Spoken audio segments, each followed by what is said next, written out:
आजूबाजूला दोन भव्य बुरुज, तटबंदी आणि मध्यभागी उंच असं मजबूत प्रवेशद्वार आहे. त्यावर लोखंडी खिळे बसवलेले आहेत. आत प्रवेश करताच मुख्य महाल नजरेस पडतो. मुख्य प्रवेशद्वाराच्या उजव्या बाजूस एक लहानसे मंदिर बांधलेले आहे. या ऐतिहासिक वास्तूचे सध्या पुरातत्व विभागाकडून जतन व दुरुस्तीचे काम चालू आहे. हा वाडा लाकडी खांबावर डौलदारपणे उभा आहे. लाकडी खांबावर केलेले नक्षीकाम अत्यंत आकर्षक आहे. या वाड्याचं बांधकाम सुभेदार मल्हारराव होळकर यांनी 1750 मध्ये केले आणि अहिल्याबाईंनी त्याचा वापर उपराजधानी म्हणून केला.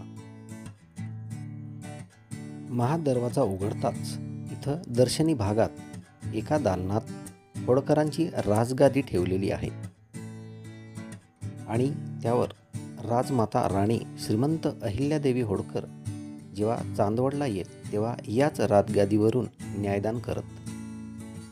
अहिल्यादेवी होळकर यांच्या राजगादीच्या मागे लक्ष्मीनारायणाचं छोटंसं मंदिर आपल्याला बघावयास मिळते.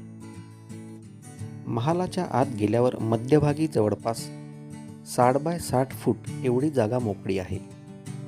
त्याच्या सभोवताल नजर फिरवल्यास लाकडावर अगदी बारीक बारीक आणि मनमोहक देखणं नक्षीकाम बघावयास मिळतो.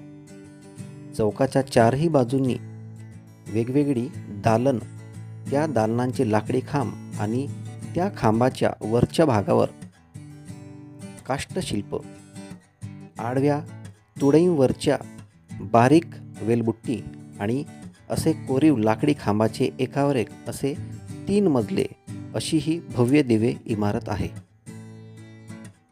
या ऐतिहासिक वास्तूबद्दल जाणून घेण्यासाठी या वाड्याचा दुसरा भाग नक्की पहा.